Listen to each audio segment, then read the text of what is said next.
मैं उसे तब से जानता था जब मैं बहुत छोटा था। वह मेरे पिताजी के जूते बनाता था। अपने बड़े भाई के साथ वह रहता था। छोटी सी एक गली में दो दुकानों को मिलाकर एक दुकान में बदल दिया गया था। पर अब वह दुकान नहीं रही। उसकी जगह एक बेहद आधुनिक दुकान खड़ी हो गई है। उसकी कारीगरी में कुछ खास बात थी। शाही परिवारों के लिए बनाए गए किसी भी जूते की जोड़ी पर कोई चिन्ह अंकित नहीं होता था, सिवाय उनके अपने जर्मन नाम के गेस्लर ब्रदर्स। और खिड़की पर जूतों की केवल कुछ जोड़ियां रखी रहती। मुझे याद है, खिड़की पर एक ही तरह की जोड़ियों को हर बार देखना मुझे खलता था, क्योंकि वह ऑर्डर के मुताबिक ही जूते बनाता था, न कम न ज्यादा।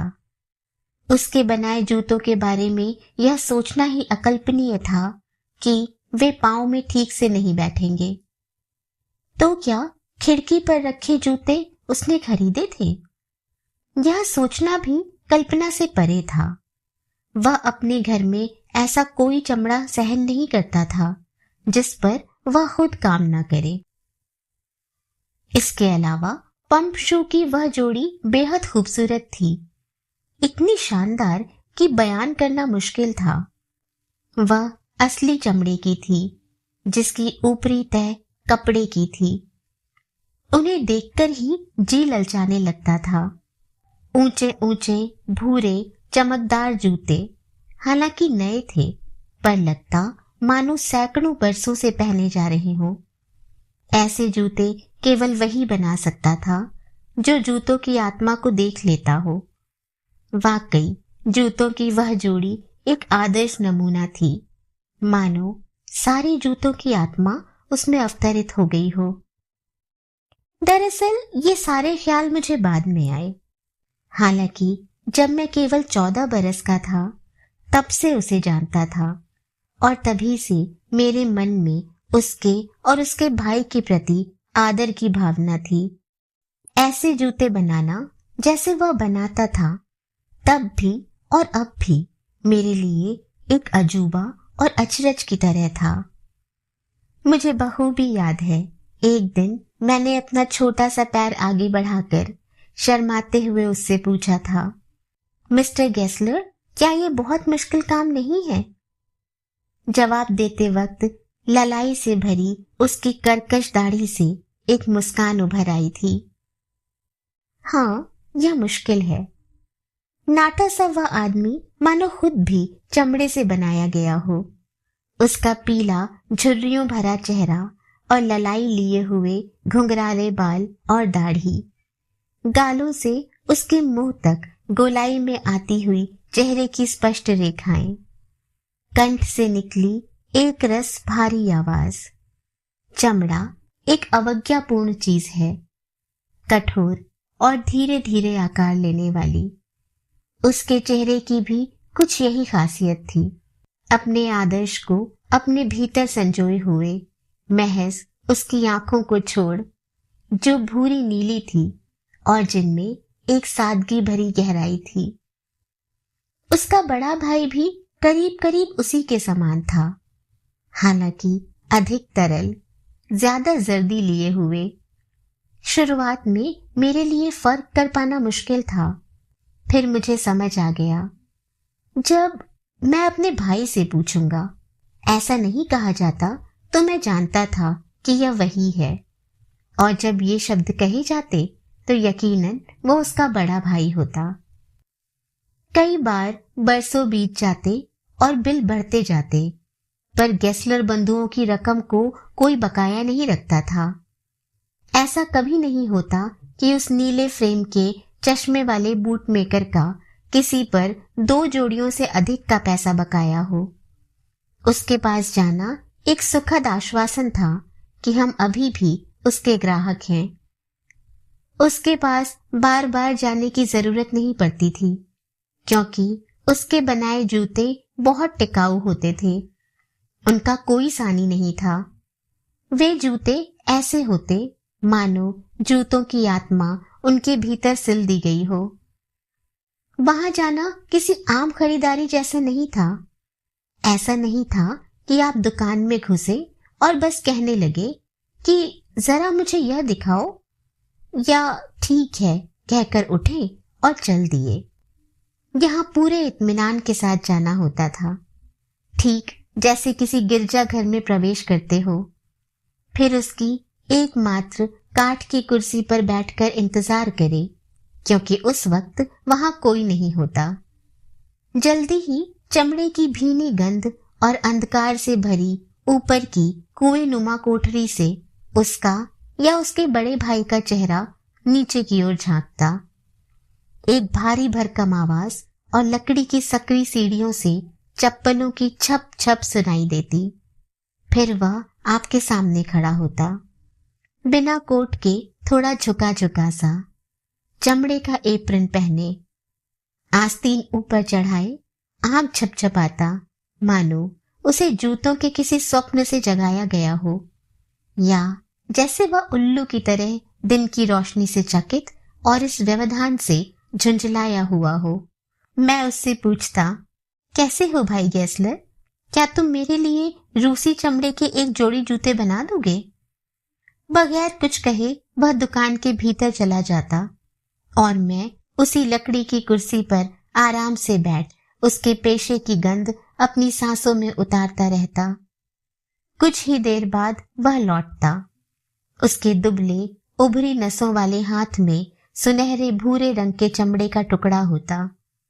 उसकी आंखें उसी पर गड़ी रहती और वह कहता, कितना सुंदर टुकड़ा है। जब मैं भी उसकी तारीफ कर चुका होता तो वह पूछता, आपको जूते कब तक चाहिए? और मैं कहता, ओह, बिना किसी दिक्कत के जितनी जल्दी तुम बनाकर दे सको। और वह पूछता, कल दोपहर? या अगर उसका बड़ा भाई होता तो कहता, मैं अपने भाई से पूछूंगा। फिर मैं धीमे से कहता, शुक्रिया मिस्टर गेसलर, चलता हूं, नमस्ते। नमस्ते वह कहता, पर उसकी नजरें हाथ में थमे चमड़े पर ही टिकी रहती। मैं जब दरवाजे की तरफ मुड़ता, मुझे सीढ़ियां चढ़ते उसके चप्पलों की आवाज सुनाई देती, जो उसे जूतों की उसी ख्वाबों की दुनिया में ले जाती। पर यदि ऐसा कोई नया जूता बनवाना हो जो उसने अभी तक मेरे लिए ना बनाया होता, तो वह जैसे एक बड़े अनुष्ठान में लग जाता।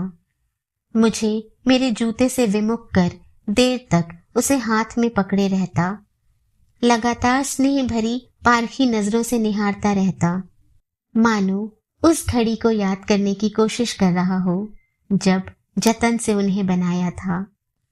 उसके हाव भाव में एक उलाहना भी होती थी कि आखिर किसने इतने उत्कृष्ट नमूने को इस हाल तक पहुंचाया है। फिर कागज के एक टुकड़े पर मेरा पैर रखवाकर वह पेंसिल से 2-3 बार पैर के घेरे का निशान बनाता। उसकी अधीर उंगलियां मेरे अंगूठे और पैरों को छूती रहती, मानो पूरी तरह मेरी जरूरत की आत्मा में बैठ गई हो। मैं उस दिन को नहीं भूल सकता जब मैंने यूं ही उससे कह दिया, भाई गेसलर, आपको पता है, आपने जो पिछला जूता बनाकर दिया वह चरमराता है। कुछ कहे बगैर पल भर मेरी ओर देखा, मानो उम्मीद कर रहा हो कि या तो मैं अपना कथन वापस लूं या अपनी बात का सबूत दूं। ऐसा तो नहीं होना चाहिए था, वह बोला। हाँ, पर ऐसा हुआ है। क्या तुमने उन्हें भिगोया था? मेरे ख्याल से तो नहीं। इस पर उसने अपनी नजरें झुका ली, मानो उन जूतों को याद करने की कोशिश कर रहा हो। मुझे बेहद अफसोस हुआ कि मैंने क्यों इतनी गंभीर बात कह दी। जूते वापस भेज दो, वह बोला, मैं देखूंगा। अपने चरमराते जूतों के प्रति एक दया भाव मेरे भीतर उमड़ा। मैं बखूबी कल्पना कर सकता था कि दुख भरी लंबी आतुरता के साथ न जाने कितनी देर वह जूतों पर लगाएगा। कुछ जूते, उसने धीमे से कहा, पैदाइशी खराब होते हैं। यदि मैं उन्हें ठीक न कर सका तो आपके बिल में उसके पैसे नहीं जोड़ूंगा। एक बार महज एक बार मैं उसकी दुकान में बेध्यानी से ऐसे जूते पहनकर गया जो जल्दबाजी में किसी नामी दुकान से खरीद लिए थे। उसने बिना कोई चमड़ा दिखाए मेरा ऑर्डर ले लिया। मेरे जूतों की घटिया बनावट पर उसकी आंखें किस कदर टिकी हुई थी मैं अच्छी तरह महसूस कर रहा था। आखिर उससे रहा न गया और वह बोल ही पड़ा, ये मेरे बनाए जूते तो नहीं है। उसके लहजे में न गुस्सा था, न दुख और न ही तिरस्कार का भाव, पर कुछ ऐसा जरूर था जो लहू को सर्द कर दे। उसने हाथ अंदर डालकर उंगली से बाएं बूट को दबाया, जहां जूते को फैशनेबल बनाने के लिए अतिरिक्त कारीगरी की गई थी, पर वहां जूता काटता था। यहां पर आपको काटता है ना? उसने पूछा। ये जो बड़ी नामी कंपनियां हैं, इनमें आत्मसम्मान नहीं होता। फिर मानो उसके दिमाग में कुछ बैठ गया हो, वह जोर जोर से और कड़वाहट से बोलने लगा। यह पहली मर्तबा था जब मैंने उसे अपने पेशे की परिस्थितियों और दिक्कतों के बारे में बोलते सुना। उन्हें सब कुछ हासिल हो जाता है, उसने कहा। वे काम के बूते पर नहीं, प्रचार के दम पर सब हासिल कर लेते हैं। वे हमारे ग्राहक छीन लेते हैं। यही वजह है कि आज मेरे पास काम नहीं है।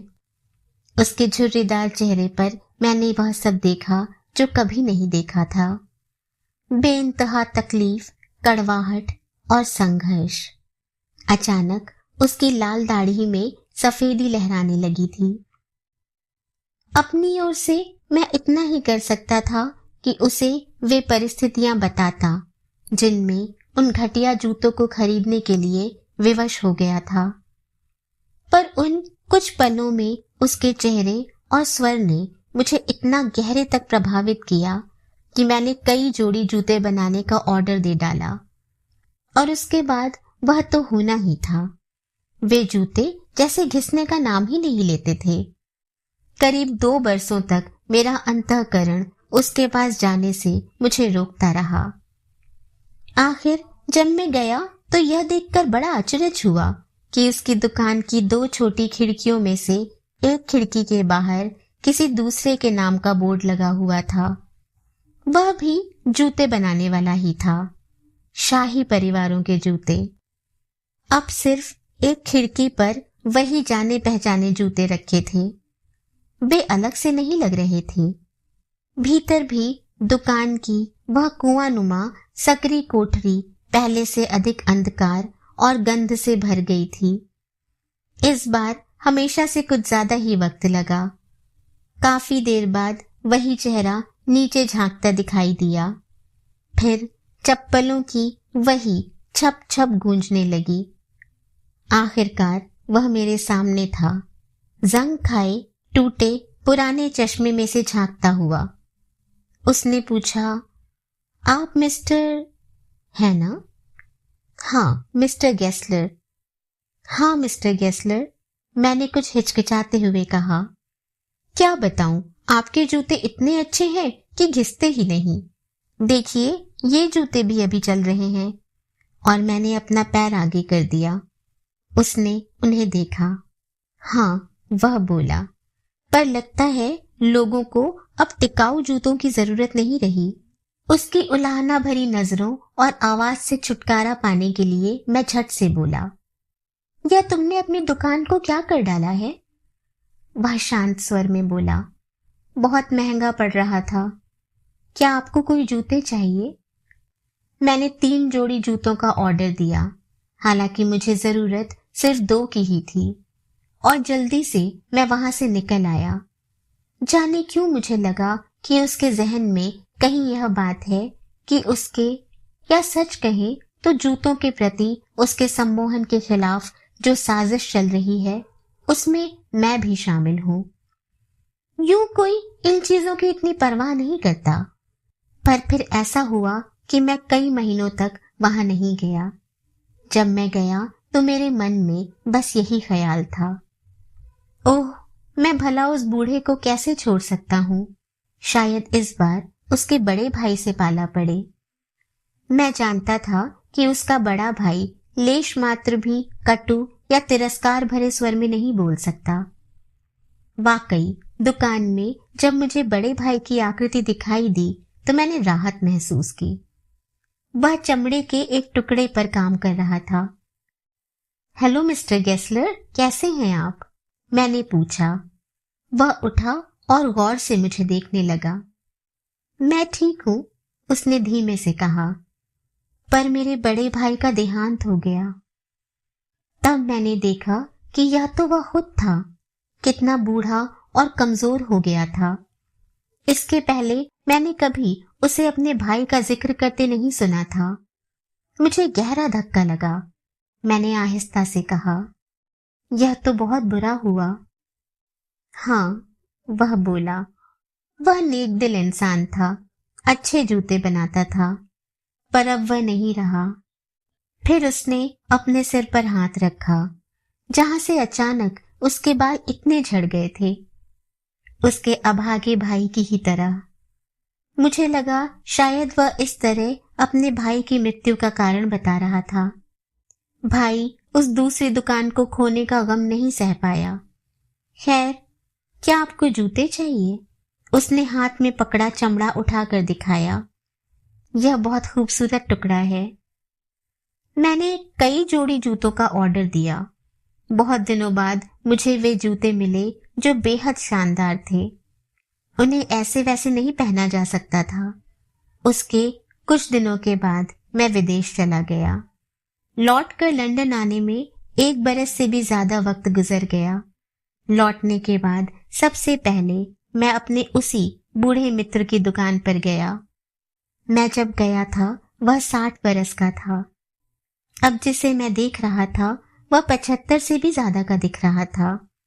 भूख से बेहाल, थका मांदा, भयभीत, और इस बार वाकई उसने मुझे नहीं पहचाना। ओह मिस्टर गेस्लर, मैंने कहा। मन ही मन मैं दुखी था। तुम्हारे जूते तो वाकई कमाल के हैं।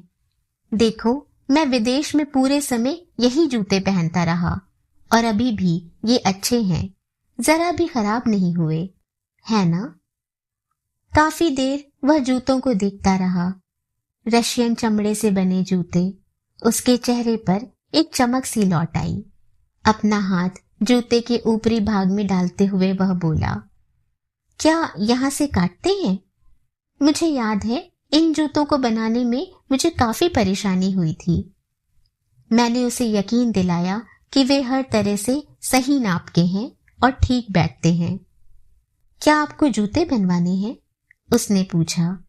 मैं जल्द ही बनाकर दूंगा, यूं भी मंदी का वक्त चल रहा है। मैंने कहा, जरूर जरूर, मुझे हर तरह के जूते चाहिए। मैं बिल्कुल नए मॉडल के जूते बनाऊंगा। आपके पैर थोड़े बड़े होंगे। और बहुत ही धीमी गति से उसने मेरे पैर को टटोला और अंगूठे को महसूस किया। इस पूरे वक्त सिर्फ एक बार ऊपर देखकर वह बोला, क्या मैंने आपको बताया कि मेरे भाई का देहांत हो गया है? उसे देखना बेहद यातनादायी था। वह बहुत कमजोर हो गया था। बाहर आकर मैंने राहत महसूस की। मैं उन जूतों की बात भूल ही चुका था कि अचानक एक शाम वे आ पहुंचे। जब मैंने पार्सल खोला तो एक के बाद एक 4 जोड़ी जूते निकले। आकार, नमूने, चमड़े की क्वालिटी, फिटिंग, हर लिहाज से अब तक बनाए गए जूतों से बेहतर और लाजवाब। आम मौकों पर पहने जाने वाले एक बूट में मुझे उसका बिल मिला। उसने हमेशा के जितना ही दाम लगाया था, पर मुझे थोड़ा झटका लगा क्योंकि वह कभी तिमाही की आखिरी तारीख से पहले बिल नहीं भेजता था। मैं भागते हुए नीचे गया, चेक बनाया और फौरन पोस्ट कर दिया। हफ्ते भर बाद मैं उस रास्ते से गुजर रहा था तो सोचा उसे जाकर बताऊं कि उसके जूते कितने शानदार और सही नाप के बने हैं। पर जब मैं वहां पहुंचा जहां उसकी दुकान थी तो उसका नाम नदारत था। खिड़की पर अब भी वही सलीकेदार पंप शू रखे थे, असली चमड़े और कपड़े की ऊपरी तह वाले। विचलित सा मैं भीतर गया दोनों दुकानों को दोबारा एक ही में मिला दिया गया था। एक अंग्रेज युवक मुझे मिला। मिस्टर गेस्लर अंदर हैं? मैंने पूछा। उसने मुझे अजीब और अकृतज्ञता भरी नजरों से घूरा। नहीं सर, वह बोला।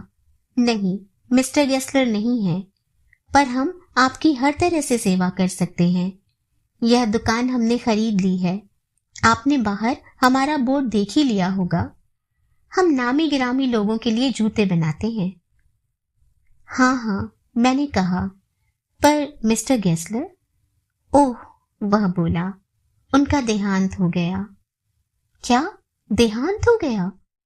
पर मुझे उन्होंने पिछले हफ्ते ही ये जूते भेजे हैं। ओह, वह बोला, बेचारा बूढ़ा भूख से ही मर गया। भूख से धीमी मृत्यु, डॉक्टर यही कहते हैं। आप जानते हैं, वह दिन रात भूखा रहता था और काम करता था। अपने अलावा किसी को भी जूतों पर हाथ लगाने नहीं देता था। जब उसे ऑर्डर मिलता तो उसे पूरा करने में रात दिन एक कर देता। अब लोग भला क्यों इंतजार करते? उसके सभी ग्राहक छूट गए। वह वहां बैठा लगातार काम करता रहता। वह कहता, पूरे लंदन में उससे बेहतर जूते कोई नहीं बनाता। पर आप ही सोचिए, प्रतिस्पर्धा कितनी बढ़ गई है। उसने कभी प्रचार भी नहीं किया। उसके पास बेहतरीन चमड़ा था, पर वह अकेले ही सारा काम करता था। खैर, छोड़िए, इस तरह के आदर्श में क्या रखा है। पर भूख से मर जाना, यह थोड़ा अतिशयोक्तिपूर्ण लग सकता है, पर मैं जानता हूं, दिन रात अपनी आखिरी सांस तक वह जूतों पर लगा रहा। मैं उसे देखता रहता था। उसे खाने पीने की भी सुध नहीं रहती थी। जेब में एक कौड़ी तक न थी। सब कुछ किराए पर चढ़ गया था, पर उसने चमड़ा नहीं छोड़ा। जाने कैसे वह इतने दिन जीवित रहा। वह लगातार फाके करता। वह एक अजीब इंसान था, पर हाँ, वह जूते बहुत बढ़िया बनाता था। हाँ, मैं बोला, वह बढ़िया जूते बनाता था।